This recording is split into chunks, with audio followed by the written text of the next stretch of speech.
In today's video, I'm going to show you how to get this image from this to that. Before I begin, I would like to say that this is how I do things. So if you're going to come in here and tell me that I'm doing the wrong things, please make a video and show me how you do things and I'll watch it because I would love to see what you do differently. So the first thing I want to do is the basic adjustment, basic exposure. This is nothing fancy. This is just to balance out the photo. Let's see. We'll change it to soft. And you can already tell that once you change the color profile from Adobe Color to ASTIA Soft, you can see that it made a difference already. And what I'm going to do now, balance out the photo. We shot this midday and it was in like a high contrasty situation.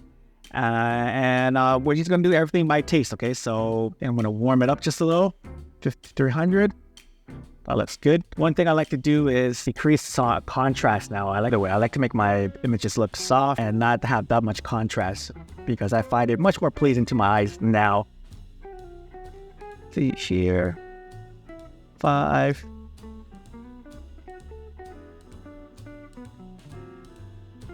What's 11?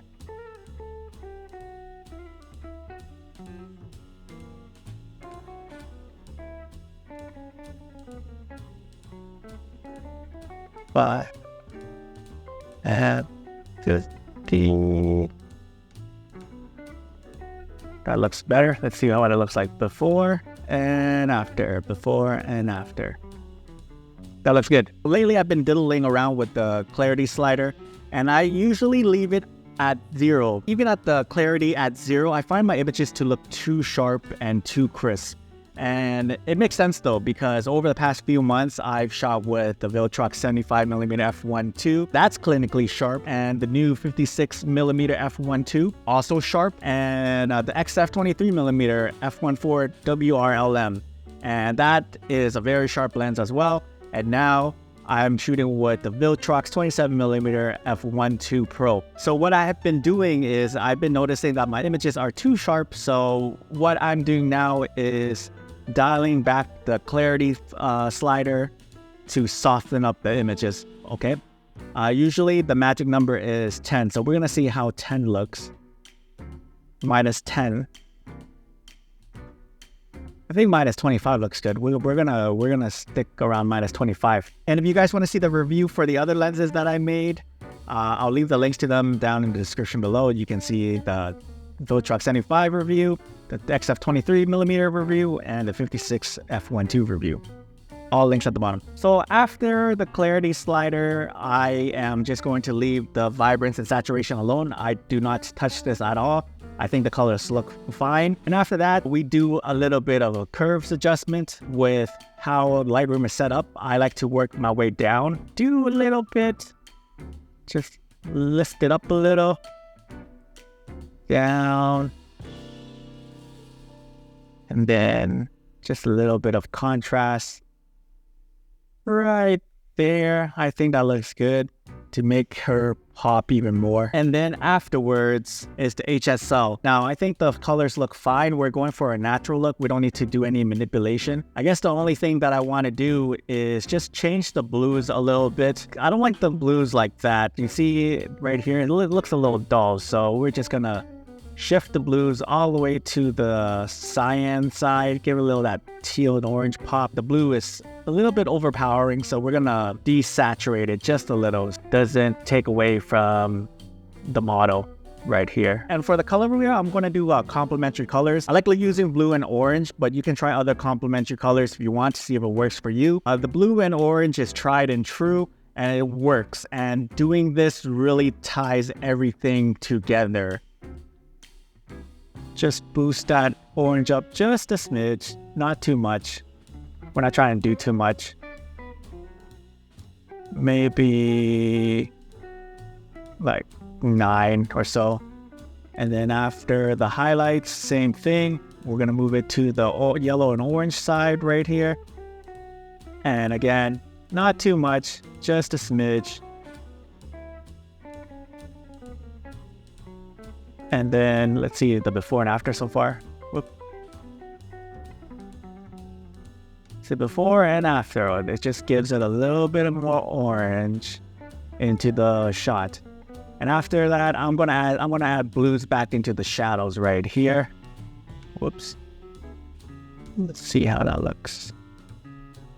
Right there, and then I'm just gonna bring it back just a tiny smidge, and let's see how that looks.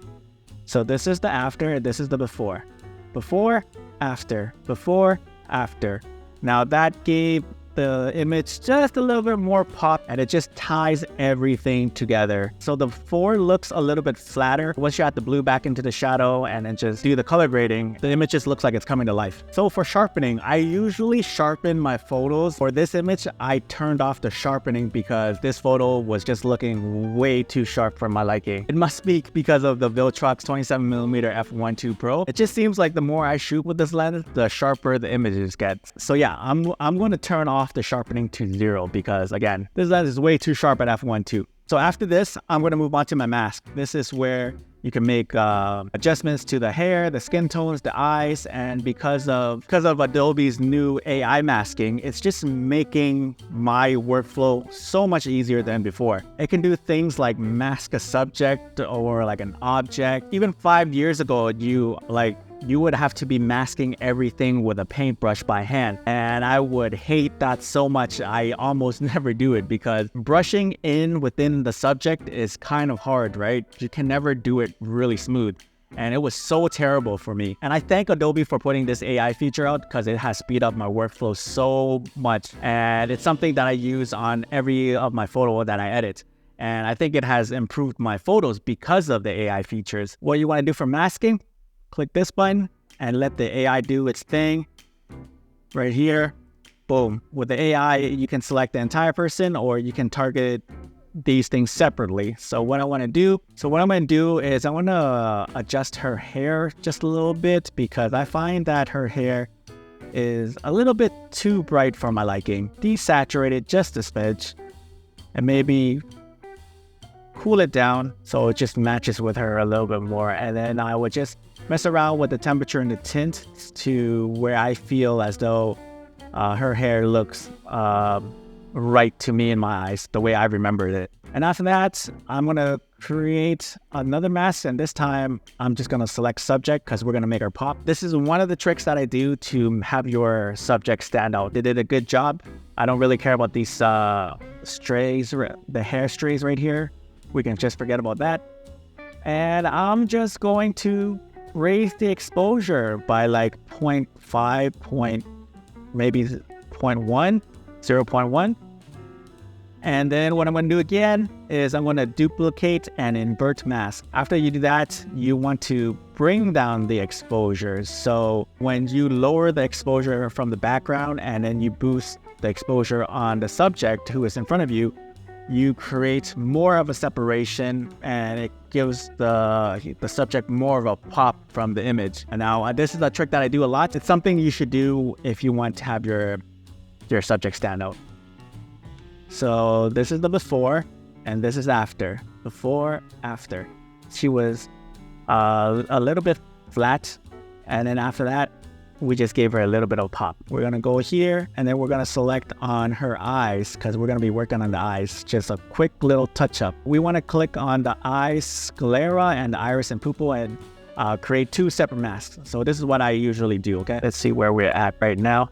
So these are the iris. We're going to zoom in. So what we're going to do is just boost up the shadows a little bit so we can bring out her iris. And then after that, we're just going to boost the saturation by 20.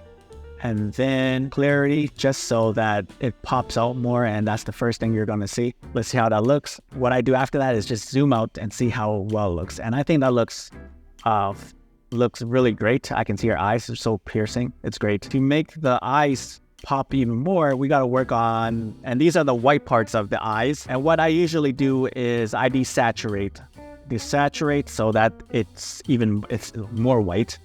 And then I would boost the whites just a little bit by like 3 points or so. Let's see how that looks. Yep, made it much whiter. And let's see. And then add a little bit of clarity so that it stands out. Let's see. Oh man, that looks so good. That looks amazing. And let's see. This is the before. And this is the after. Oh my God, that looks so freaking good. I hope you learned something in this video, and if you did, go ahead and subscribe to my channel to see more videos like this in the future. And drop me a comment and let me know that you watched this video. I hope you can take some little nuggets away from this video and apply it onto your editing techniques. Thanks so much for watching.